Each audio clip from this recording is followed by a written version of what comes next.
Bienvenido de nuevo, emprendedor. Continuamos con el vídeo del plan de empresa, segunda parte. Una vez determinadas nuestras necesidades a la hora de empezar con nuestro proyecto, tales como recursos materiales, inmateriales y recursos técnicos, necesitamos calcular cuáles son nuestras necesidades de financiación. Recuerda elaborar un plan de tesorería. Con él tendremos mes a mes nuestras necesidades de financiación, así como los ingresos y pagos que vamos realizando.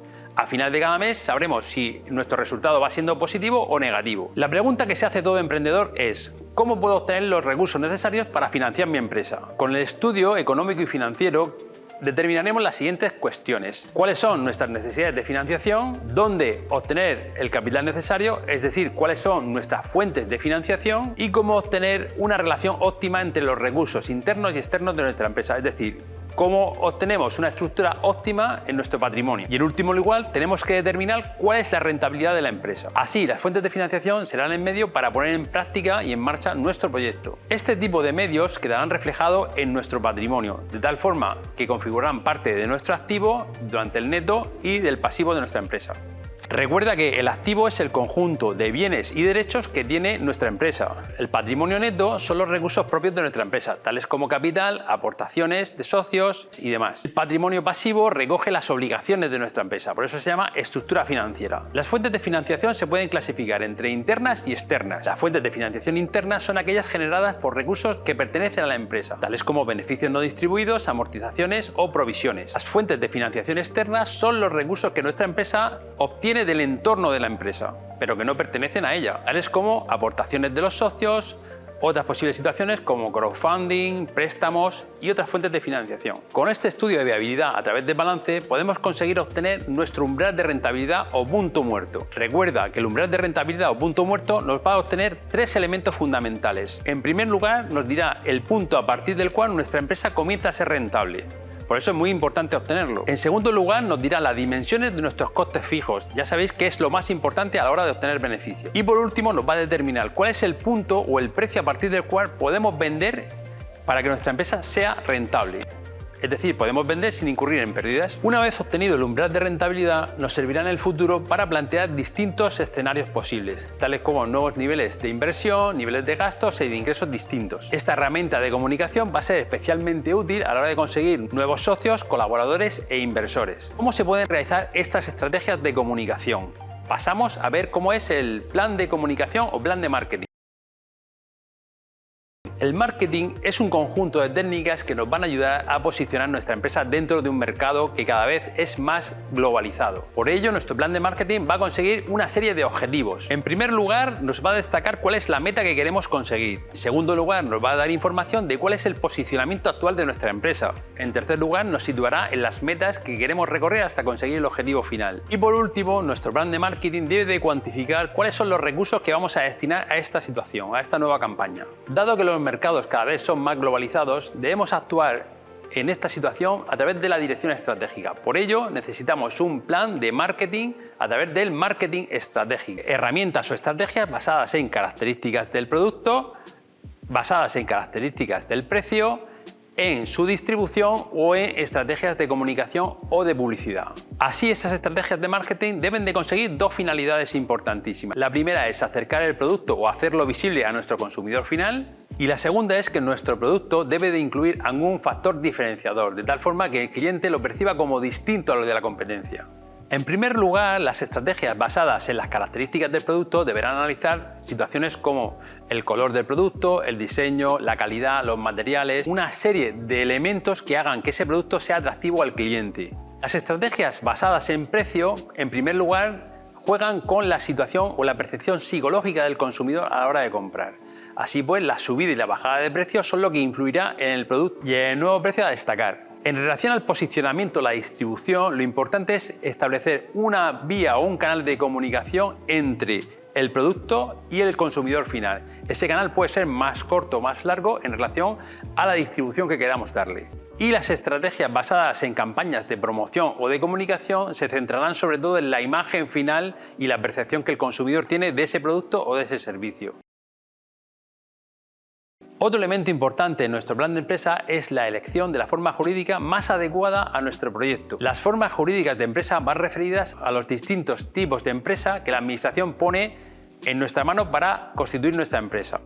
En ella deberemos tener factores tan importantes como el número de socios, el capital aportado, la responsabilidad jurídica de los socios y, sobre todo, los trámites de constitución y de puesta en marcha. En primer lugar, determinaremos que las formas jurídicas pueden establecerse a través de personas físicas o de personas jurídicas. Si bien las personas físicas, que normalmente suele ser un emprendedor, no precisan de constitución, en el caso de las personas jurídicas sí precisan de una constitución previa. La constitución previa de las sociedades mercantiles o personas jurídicas, según el Código de Comercio, precisan dos requisitos básicos. Por un lado, el otorgamiento de escritura pública y por otro lado, la inscripción en el registro mercantil. Hasta que el registro mercantil no da el asiento definitivo a nuestra inscripción, la empresa no tendrá personalidad jurídica plena. Por ello, muchos emprendedores optan por la figura del empresario individual, siendo cuando menos trámites se tiene. Otro elemento importante es el capital social que se precisa para constituir la empresa. Si bien para el empresario autónomo no es preciso un capital mínimo, para las sociedades mercantiles sí se precisa cierto capital. En el caso de la sociedad limitada, por ejemplo, se precisa un mínimo de 3.000 euros y en el caso de la sociedad anónima un mínimo de 60.000 euros para constituir nuestra empresa. Uno de los elementos más importantes, pero que a veces no se tiene en cuenta, es la responsabilidad que tienen los socios de la empresa. Podemos establecer dos tipos de responsabilidades.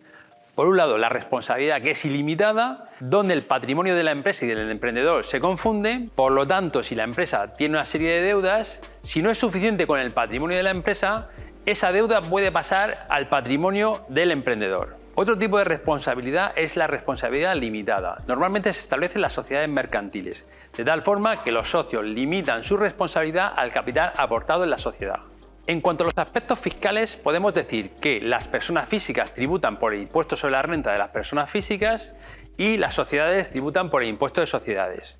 Si bien ninguno es mejor que el otro a la hora de elegir la fiscalidad, tenemos que tener en cuenta una serie de factores, sobre todo cuál es la facturación que tiene el empresario. Recuerda que el tipo máximo establecido en el IRPF es del 45%, medio establecido para las sociedades mercantiles es del 25%.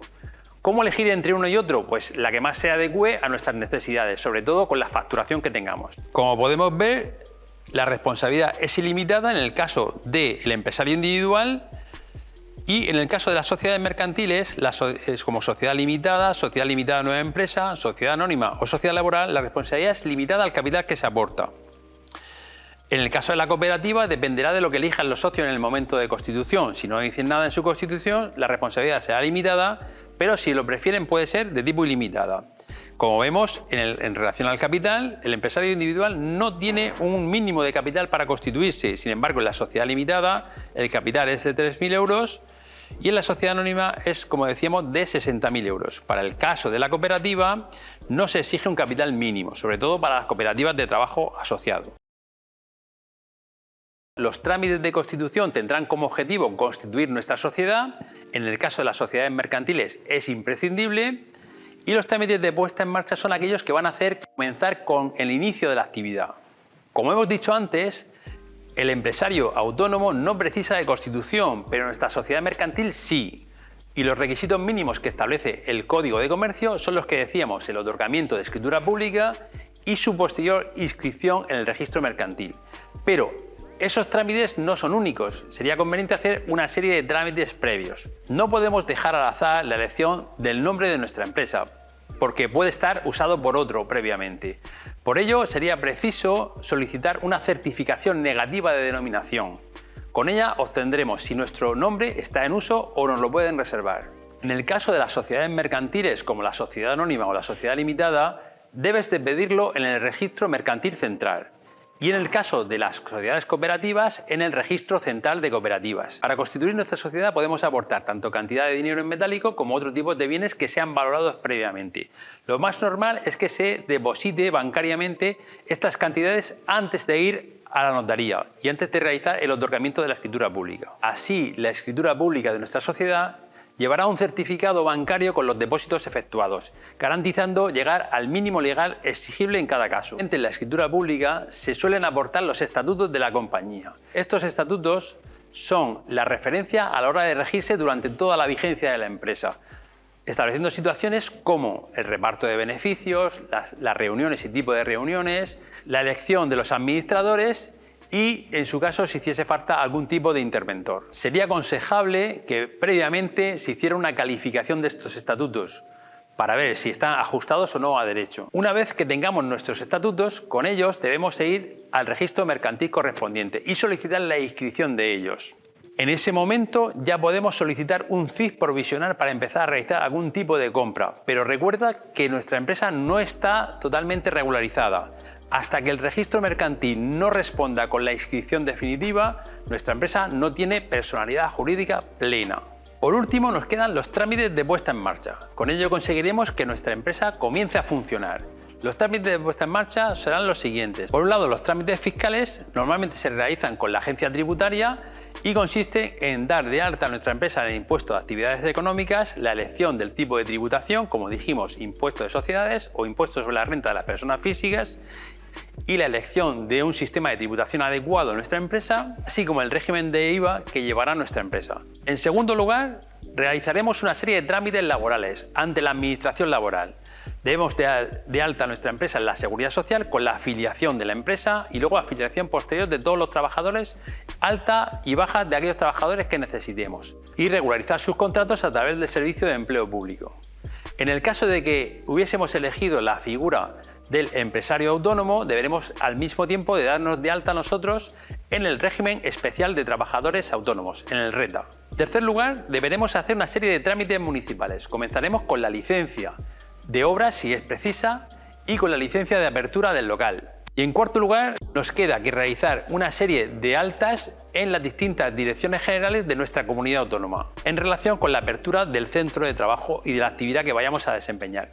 Nos queda solo dar de alta a nuestra empresa en los servicios y suministros que necesitemos, tales como luz, agua, internet, telefonía y todos aquellos servicios que sean precisos para llevar a cabo nuestra empresa. Muchas gracias por tu atención. Si te ha gustado el vídeo, dale al like.